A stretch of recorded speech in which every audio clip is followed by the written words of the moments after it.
Hello વિદ્યાર્થી મિત્રો, હું સંદીપ ગુપ્તા સર એજ્યુકેશનમાં આપ સૌનું હાર્દિક સ્વાગત કરું છું. વિદ્યાર્થી મિત્રો, આજના લેક્ચરમાં આપણે ધોરણ 10 ના ચેપ્ટર નંબર 1 જેનું નામ છે વાસ્તવિક સંખ્યાઓ, એની આપણે થિયરી સમજવાનું છે. સમજો, થિયરી સમજવાનું છે. થિયરી એટલા માટે સમજવાનું છે કે થિયરી આવડશે ને તો આપણને બધા દાખલાઓની રીત આવડવાની છે. એટલે થિયરી મહત્વની છે. બરાબર, તો સમજીએ થિયરી અહીંયા. બરાબર, તો શું કરશું? સૌથી પહેલા તમે ચેપ્ટરનું નામ વાંચો. શું લખ્યું છે? વાસ્તવિક સંખ્યાઓ. શું લખ્યું છે? વાસ્તવિક સંખ્યાઓ. હવે વાસ્તવિક સંખ્યાઓ, ચાલો ઘણા બધાને તો ખબર હશે, પણ ગણિતમાં જ્યાં સુધી તમને બધા જ નંબરની માહિતી એટલે કે સંખ્યાઓની માહિતી ન હોય ત્યાં સુધી આ ચેપ્ટર ભણવાનું કોઈ મિનિંગ નથી. તો સૌથી પહેલા આપણે સંખ્યાઓની માહિતી સમજશું. જો કે આપણે આની પર સેપરેટ વિડીયો પણ બનાવેલો છે, સંખ્યાઓની માહિતી. આની પર આખો વિડીયો બનાવેલો છે, તમે આગળ તમે જોઈ પણ શકો છો. બરાબર, બીજા વિડીયો બનાવેલા છે, માત્ર સંખ્યા પર બનાવેલું છે. ઓકે, હવે સમજો સંખ્યાઓની માહિતીની વાત કરીએ તો સૌથી પહેલા કઈ સંખ્યા આવે? તો સૌથી પહેલા આવે પ્રાકૃતિક સંખ્યા. કઈ સંખ્યા? પ્રાકૃતિક સંખ્યા. ઓકે, પ્રાકૃતિક સમજો, પ્રાકૃતિક, કુદરતી, નેચરલ. ઓકે, એટલે આને નેચરલ નંબર કહેવાથી એને n વડે દર્શાવે. શેના વડે? n વડે, કેપિટલ n વડે દર્શાવવામાં આવે. હવે એમાં આવે કઈ કઈ સંખ્યા? તો સમજી લેજો 1 2 3 ડોટ ડોટ ડોટ અનંત સુધી. બરાબર, અનંત સુધી ચાલ્યા કરે, પણ બધી ધન સંખ્યા આવે. 1 થી શરૂઆત થાય, એમાં પણ 0 પણ નહીં આવે. સમજો. ઓકે, ત્યાર પછી આવે પૂર્ણ સંખ્યા. કઈ સંખ્યા? પૂર્ણ સંખ્યા. જો પૂર્ણ, હોલ. બરાબર, હોલ નંબર્સ એટલે એને W વડે દર્શાવવામાં આવે. શેના વડે? W વડે. એનો સંકેત છે W. હવે ફક્ત ફરક કેટલો પડે? પ્રાકૃતિક સંખ્યા છે એમાં એડ કરી દો 0. 0 એડ કરી દો એટલે બની જાય પૂર્ણ સંખ્યા. શું બની ગયું? પૂર્ણ સંખ્યા. માત્ર એક 0 એડ કરવાનું હતું. ઓકે, ત્યાર પછી પૂર્ણ સંખ્યા પછી આવે પૂર્ણાંક સંખ્યા. કઈ સંખ્યા આવે? પૂર્ણાંક સંખ્યા. હવે પૂર્ણાંક સંખ્યામાં શું હશે નવવામાં? જો હવે પૂર્ણાંક સંખ્યા છે ને આપણે ઇન્ટીજર પણ કહેવાય ઇંગ્લિશમાં, પણ એનો સિમ્બોલ અહીંયા Z લેવામાં આવે છે, મોસ્ટલી Z. શા માટે Z? કેમ કે જર્મન શબ્દ છે ઝેલન. શું છે? જર્મન શબ્દ છે ઝેલન. એ ઝેલન કયો શબ્દ છે? જર્મન શબ્દ. એના પરથી અહીંયા પૂર્ણાંક સંખ્યાને Z વડે દર્શાવાય. બરાબર, અને એમ તો મોસ્ટલી I વડે પણ દર્શાવાય, જેને ઇન્ટીજર કહેવાય, પણ અહીંયા આપણે ઝેલન એટલે કે Z જોવાનું છે. ઓકે, હવે આમાં શું હોય છે? તો સંખ્યા રેખાની વાત કરીએ, 0 છે પેલી બાજુ, ધન સંખ્યા, તો આ બાજુ કઈ સંખ્યા આવે? બધાને ખબર છે, ઋણવાળી સંખ્યા. એટલે હવે ઋણમાં આગળ તરફ જઈએ તો -2 -1 0 1 2 ડોટ ડોટ ડોટ, એટલે ઋણમાં પણ અનંત સુધી અને ધનમાં પણ અનંત સુધી 0 તો આવવાનું જ છે. એટલે આ છે તમારી પૂર્ણાંક સંખ્યા. ઓકે, ત્યાર પછી નંબર 4 આવે સમમેય સંખ્યાઓ. તો સમમેય સંખ્યા. હવે સમમેય સંખ્યા, સમમેય સંખ્યાને ઇંગ્લિશમાં રેશનલ નંબર કહેવાય, પણ દર્શાવાય Q વડે. બરાબર, દર્શાવાય Q વડે, કેમ કે એને ઇંગ્લિશમાં કોસન્ટ, અંગ્રેજી શબ્દ છે કોસન્ટ, એવી લખી દઉં છું અહીંયા, કોસન્ટ. બરાબર, એટલે એને Q વડે દર્શાવાય. ઓકે, હવે આમાં શું હોય તો સમજો, આમાં બધી સંખ્યા P/Q સ્વરૂપમાં આવે. કઈ? P/Q સ્વરૂપ. જ્યાં આ જે છેદ દેખાય, જ્યાં Q does not equal to 0, જે છેદ છે છેદમાં 0 આવી જોઈએ નહીં. તમે કોઈ પણ સંખ્યાને 0 વડે ભાગશો ને તો જવાબ નહીં મળે. કેલ્સીમાં ભાગશો તો પણ એરર આવી જશે. બરાબર, સમજો. તો P/Q સ્વરૂપની જેટલી બી સંખ્યા હોય એ બધી જ કઈ સંખ્યા છે? સમમેય સંખ્યા. ઓકે, ત્યાર પછી વાત કરું હું અહીંયા અસમમેય સંખ્યાની. અસમમેય સંખ્યા. ચાલો, હવે અસમમેય સંખ્યા એટલે કે ઇરેશનલ નંબર. બરાબર, ઇરેશનલ નંબર છે, તો ઇરેશનલ નંબરને શું કરશું આપણે અહીંયા? તો રેશનલ નંબર નથી, એટલે કે જેટલી સમય સંખ્યા નથી ને એ બધી અસમય સંખ્યા કહેવાય. સમય ન હોય એ બધી સંખ્યા અસમય. એટલે કેવી સંખ્યા આવશે? તો ભાઈ જેનું વર્ગમૂળ નીકળતું નથી, જેનું ઘનમૂળ નીકળતું નથી. બરાબર, ઘનમૂળ ન નીકળતું હોય, વર્ગમૂળ ન નીકળતું હોય, પછી પાઈ છે, આ બધી સંખ્યાઓ શું છે? એ અસમય સંખ્યાઓ છે. બરાબર, એવો ભાગાકાર કરીએ કે જેમાં છે શેષ ના આવતો ને આગળ સંખ્યા અલગ અલગ આવતી રહેતી હોય. બરાબર, એને કહેવાય અસમય સંખ્યા.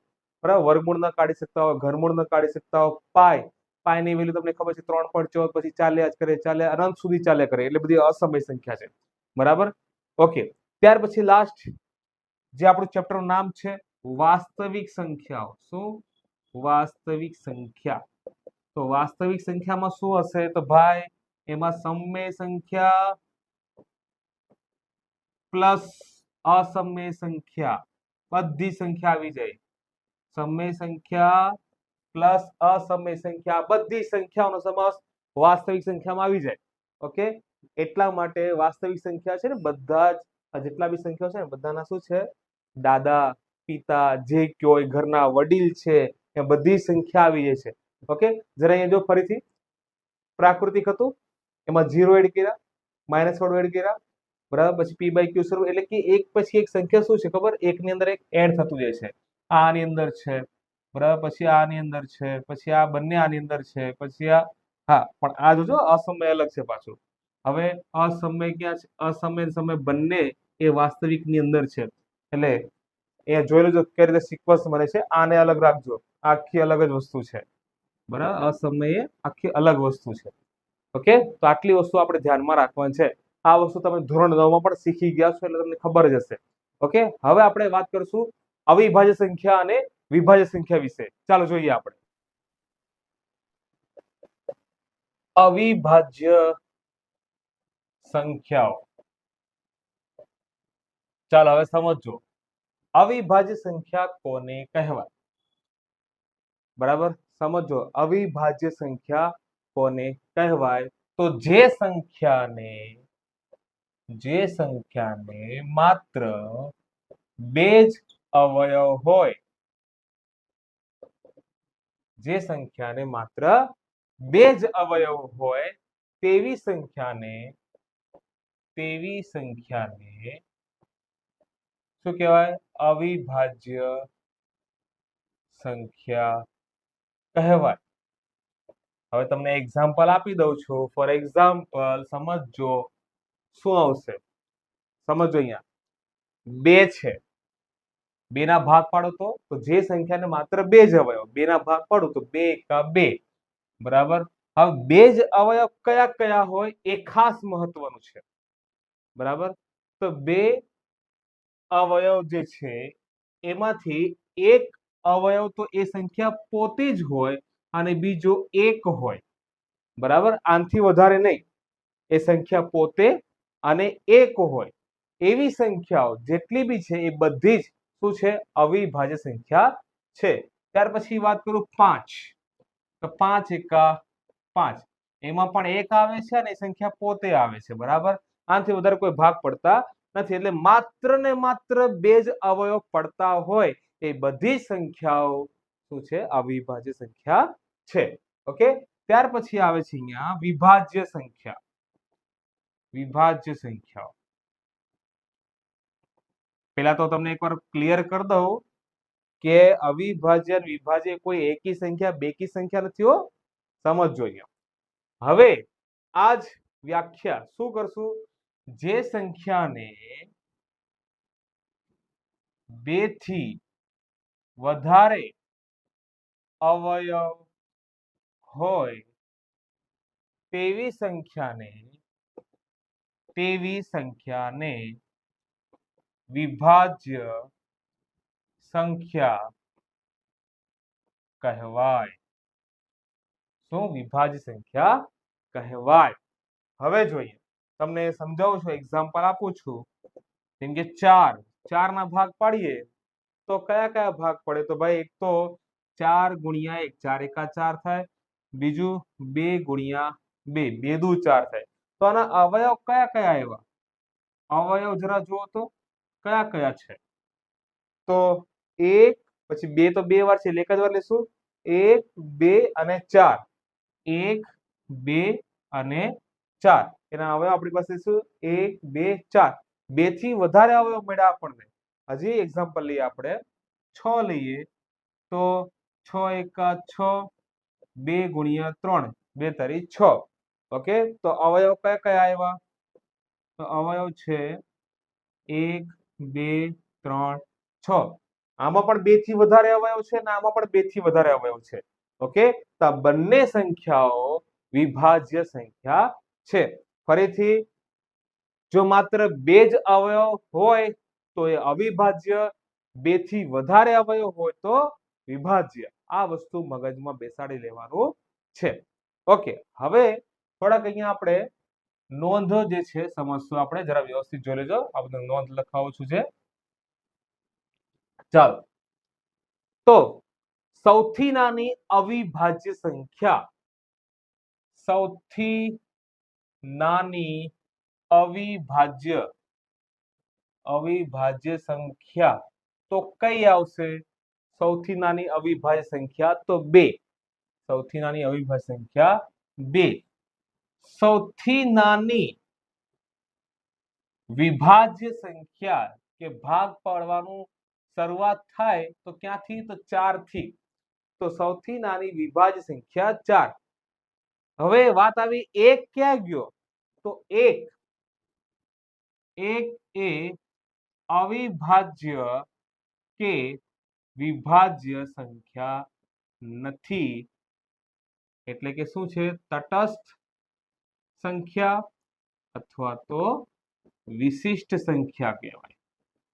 બરાબર, એક શું છે? તટસ્થ કે વિશિષ્ટ સંખ્યા કહી શકાય. બરાબર, પણ એ અવિભાજ્ય કે વિભાજ્ય નથી. આ વસ્તુ વિદ્યાર્થી મિત્રો મગજમાં બેસાડી લેજો. બરાબર, તો જ આપણને દાખલા ગણવામાં સમજ પડશે. ઓકે, ત્યાર પછી આપણે અહીંયા થોડાક અગત્યના જે વિભાજ્યતાની ચાવીઓ છે ને એ આપણે જોઈ લઈએ. ઓકે, તો સૌથી પહેલા આપણે સ્ટાર્ટ કરશું 2 ની ચાવીથી. ઓકે, 2 ની ચાવી. ઓકે, કોને કહેવાય જરા સમજીએ આપણે. જે સંખ્યાનો એકમનો અંક 0, 2, 4, 6 કે 8 હોય, જે સંખ્યાનો એકમનો અંક 0, 2, 4, 6 કે 8 હોય તેવી સંખ્યાઓને 2 વડે નિશેષ ભાગી શકાય. નિશેષ એટલે એમાં શેષ ન વધે. બરાબર, તેવી સંખ્યાને 2 વડે નિશેષ ભાગી શકાય. પણ એકમનો અંક શું હોવો પડે? 2, 4, 6 કે 8. ત્યાર પછી 3 ની ચાવી. આપણે બધી ચાવી ને જોવાની, પણ જે અગત્યની છે એટલી ચાવી તો આપણે ખાસ જોશું. બરાબર, 3 ની ચાવી. ચાલો, હવે 3 ની ચાવીમાં શું કરવાનું હોય? તો જે સંખ્યાઓના અંકોના સરવાળાને શું કરવાનું? 3 વડે ભાગી શકાય. બરાબર, ભાગી શકાય તેવી સંખ્યાઓને 3 વડે નિશેષ ભાગી શકાય. ચાલો, આમાં તો આપણને સમજ પડી ગઈ કે ભાઈ જેનો એકમનો અંક 2, 4, 6, 8 કે 0 હોય તો એને 2 વડે ભાગી શકાય. પણ આમાં શું કહેવા માંગે છે કે જે સંખ્યાઓના અંકોનો સરવાળાને 3 વડે ભાગી શકાય. તો એક્ઝામ્પલ આપું. ચાલો, ફોર એક્ઝામ્પલ અહીંયા 15 છે તો અંકોનો કરો સરવાળો. 1 + 5 કેટલા આવ્યા? 6. 6 ને જો 3 વડે ભાગી શકાય ને, બધાને ખબર છે. 6 ને જો 3 વડે ભાગી શકાતું હોય તો 15 ને પણ 3 વડે ભાગી શકાય. આવી કોઈ પણ સંખ્યા હોય, બરાબર, એ આપણને ખબર હોવી પડે. ચાલો, ત્યાર પછી આપણે વાત કરીએ 27. તો 2 + 7 કેટલા થાય? 9. બરાબર, અંકોનો સરવાળો થયો 9. જો 9 ને 3 વડે ભાગી શકાતું હોય તો 27 ને પણ 3 વડે ભાગી શકાય. આ તમને નાના ઉદાહરણ આપું છું. આ રીતે આપણે મોટા ક્વેશ્ચન બી આવશે. ઓકે, ચાલો, હવે આપણે જોઈએ 5 ની ચાવી. જો આટલા જ મેઇન છે આપણા માટે. બરાબર, હવે શું કરશું? તો 5 ની ચાવી પણ આપણને આવડતી હોવી જોઈએ કે જે સંખ્યાનો એકમનો અંક 0 કે 5 હોય તેવી સંખ્યાઓને તેવી સંખ્યાઓને 5 વડે નિશેષ ભાગી શકાય. બરાબર, જેનો એકમ નો અંક 0 કે 5 હોય. જો 0 હોય તો 2 વડે પણ ભાગી શકાય અને 5 વડે પણ ભાગી શકાય. જોઈ લેજો, અહીંયા 0 આમાં પણ આવ્યું ને આમાં પણ આવ્યું. તો 0 એ 2 વડે પણ ભગાય અને 5 વડે પણ ભગાય, કેમ કે 2 પંચા કેટલા થાય? 10, અને 10 માં પણ પાછું શું આવે? પાછળ 0 આવે, એટલા માટે. બરાબર, હવે આપણે અહીંયા ગુસા અને લસા વિશે સમજીએ. ઓકે, તો ગુસા, જેને ગુજરાતીમાં કહેવાય ગુરુત્તમ સામાન્ય અવયવ. ઓકે, ઇંગ્લિશમાં એના બે નામ છે, એને HCF પણ કહેવાય અને GCD બંને ચાલે. બરાબર, HCF હાઈએસ્ટ એટલે ગુરુત્તમ, C એટલે કોમન, F એટલે ફેક્ટરાઇઝેશન. બરાબર, HCF પછી અથવા તો ગ્રેટેસ્ટ કોમન ડિવાઇઝર. બરાબર, બંને નામથી ઓળખાય, HCF અને GCD. બરાબર, તમે જ્યારે ભવિષ્યમાં આગળ મેથ્સ કે સાયન્સમાં તમે આગળ જશો ને ત્યારે આ બંને શબ્દ આવશે. ઓકે, ચાલો હવે ગુસા, ગુરુત્તમ સામાન્ય અવયવ. નીચે હું લસાનું બી નામ લખી દઉં છું. લસા, લસા, એનું નામ છે ગુજરાતીમાં લઘુત્તમ, લઘુત્તમ સામાન્ય અવયવી. અવયવી. જો બાળકો ઘણા બધાને તો આ અવયવ અને અવયવીમાં ખબર જ નહીં પડતી. બરાબર, કે શું હોય. તો તમને એક વસ્તુ કહી દઉં છું, જો આને ઇંગ્લિશમાં કહેવાય LCM. બરાબર, L એટલે લિસ્ટ, સામાન્ય એટલે કોમન, અને અવયવી એટલે કે મલ્ટીપલ. List, common, multiple. હવે સમજો, અવયવ એટલે કે ભાગ પાડવા. અવયવ એટલે ભાગ પાડવા અને અવયવી, અવયવી એટલે કે ગુણાકાર કરવા. બરાબર, આ વસ્તુ ખાલી મગજમાં રાખો. અવયવ, મેં તમને કહું છું, માનો કે 4 ના અવયવ, 4 ના અવયવ તો કયા કયા આવે? તો ભાઈ 1, 2 અને 4. બરાબર, 4 એકા 4, 2 દુ 4, તો 1, 2, 4 એના અવયવ છે. 4 ના અવયવી લખો, 4 ના અવયવી, તો એનો ઘડિયો લખવાનો, 4 એકા 4, 4 દુ 8, 4 તેલી 12, એ રીતે ચાલ્યા કરે. તો યાદ રાખજો, જ્યારે તમે અવયવ શબ્દ બોલો તો ત્યાં શું આવશે? છૂટા પાડવાનું, ભાગાકાર કરવાનું છે. અને જ્યારે તમે એના અવયવી બોલો એટલે ગુણાકાર કરવાનો, એટલે કે ઘડિયો લખવાનું છે. અવયવ એટલે કે ભાગાકાર, અવયવી એટલે ગુણાકાર. આટલી વસ્તુ ખાલી મગજમાં રાખો એટલે તમને હંમેશા યાદ રહેશે. તમે અહીંયા આ એક્ઝામ્પલ જોઈ લેજો, મેં અવયવ અને અવયવીનો ભેદ સમજાવેલો છે, કેમ કે આ વસ્તુ ઘણા બધા વિદ્યાર્થીને હજી સુધી ખબર પડતી નથી. ઓકે, ચાલો જુઓ હવે આગળ. તો ગુસા, ગુસા એની વ્યાખ્યા સમજીએ આપણે. મેઇન તો એની વ્યાખ્યા છે. શું છે? કે આપેલી સંખ્યાઓમાં રહેલા, બરાબર, આપેલી સંખ્યાઓમાં રહેલા, ચાલો તમને કોઈ સંખ્યા આપેલી છે, બરાબર, એમાં રહેલા સામાન્ય અવિભાજ્ય, અવિભાજ્ય અવયવના નાનામાં નાના, નાનામાં નાના ઘાતાંક વાળા પદોનો ગુણાકાર. ઓકે, આ વસ્તુ આપણે ખાસ સમજવાનું છે.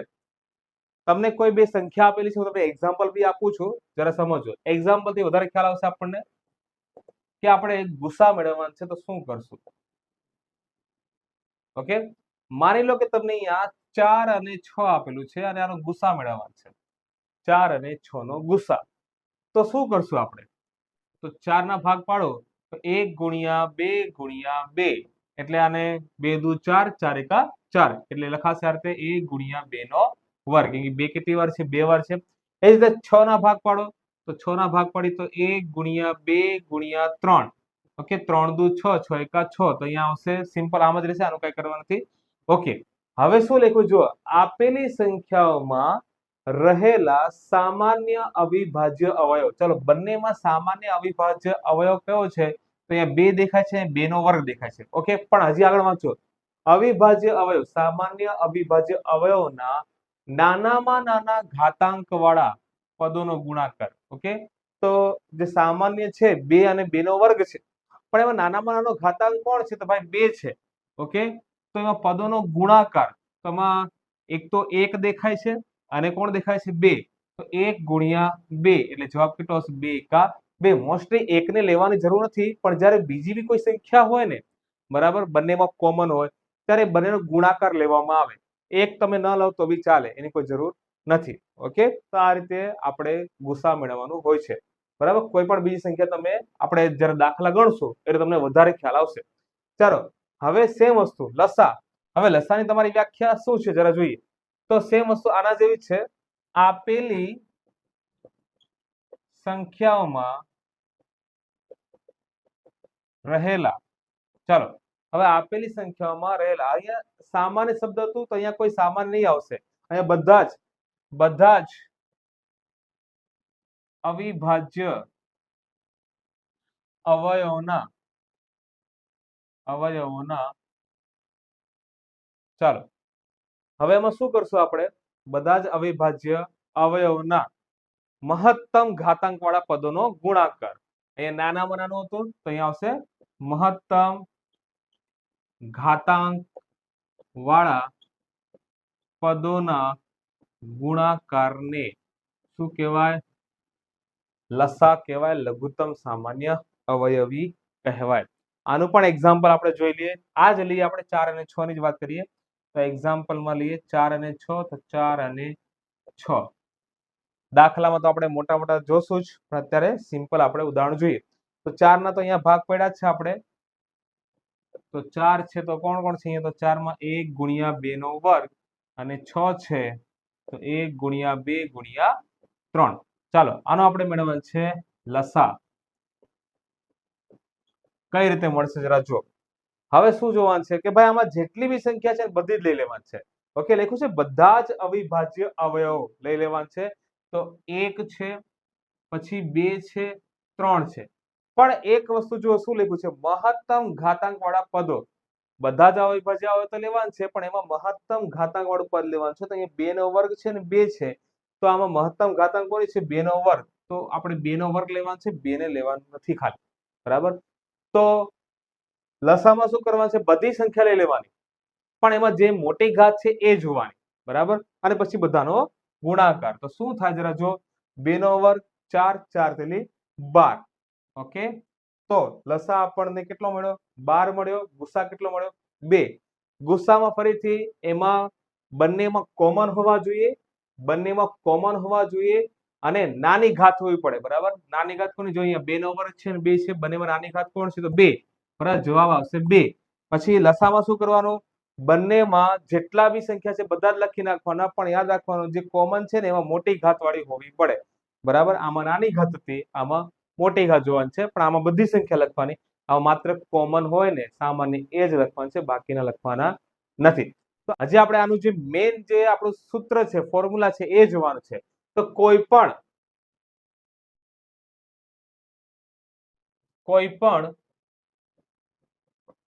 બે ધન પૂર્ણાંકો a અને b માટે, ચાલો જોઈ લેજો. કોઈ પણ બે ધન પૂર્ણાંકો a અને b માટે શું સૂત્ર છે જરા સમજો. ગુસા ab ગુણ્યા લસા ab બરાબર a ગુણ્યા b. જરા સૂત્રને ધ્યાનથી જોઈ લેજો. ગુસા ab ગુણ્યા લસા ab બરાબર a ગુણ્યા b. ફરીથી ગુસા ab ગુણ્યા લસા ab બરાબર a ગુણ્યા b. આ એનું સૂત્ર છે, અને આ સૂત્રનો ઉપયોગ દાખલામાં જરૂરથી થશે, એટલે આ સૂત્ર જોઈ લેજો, સમજી લેજો. ઓકે, હવે આપણે પ્રમેય 1.1 જોવાનું છે. તો અહીંયા છે પ્રમેય 1.1, જેનું નામ છે અંકગણિતનું મૂળભૂત પ્રમેય. સમજો વિદ્યાર્થી મિત્રો, અંકગણિતનું મૂળભૂત પ્રમેય. ઓકે, આ નામ ખાસ યાદ રાખજો. શું લખ્યું છે કે દરેક વિભાજ્ય સંખ્યાને તેના અવયવોના ક્રમને અવગણીને, તેનો જે અવયવનો ક્રમ હોય આગળ પાછળ હોય એને અવગણીને, બરાબર, અવિભાજ્ય સંખ્યાઓના ગુણાકાર તરીકે અનન્ય રીતે લખી શકાય છે. ફોર એક્ઝામ્પલ તમને આપું કે ચાલો કોઈક વિભાજ્ય સંખ્યા લઈ લઈએ આપણે, કોઈ પણ વિભાજ્ય સંખ્યા. ઓકે, તો અહીંયા હું એક વિભાજ્ય સંખ્યા લઉં 15.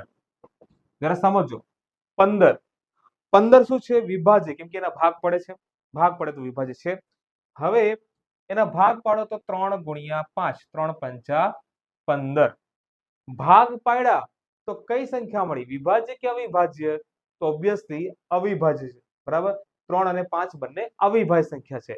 તો એ લખ્યું છે કે અવયવના ક્રમને અવગણીને, બરાબર, અવયવના ક્રમને તમે 3 ગુણ્યા 5 લખો તો બી 15 આવે, 5 ગુણ્યા 3 લખો તો બી 15 આવે, બરાબર.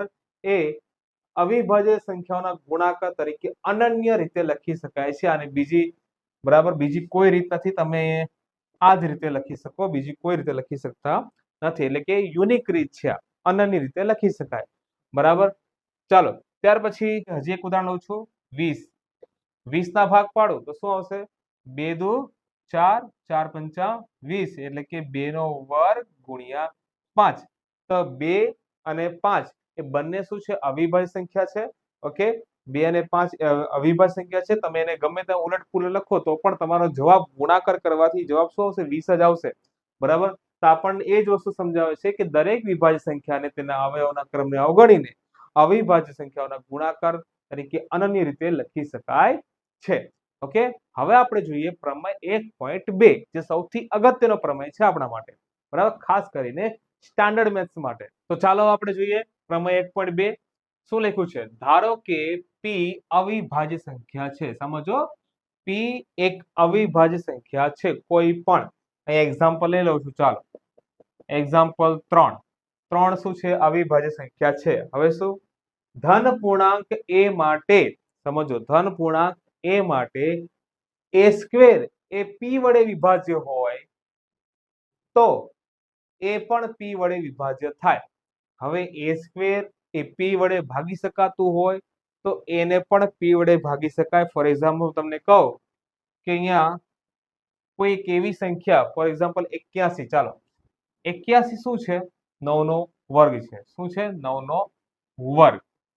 ઓકે, જો 9 ના વર્ગને એટલે કે 81 ને 3 વડે ભાગી શકાતું હોય તો આ 9 દેખાય ને, 9, એ 9 ને પણ 3 વડે ભાગી શકાય, બરાબર. જો 9 ના વર્ગને 3 વડે ભાગી શકાતું હોય તો 9 ને પણ 3 વડે ભાગી શકાય.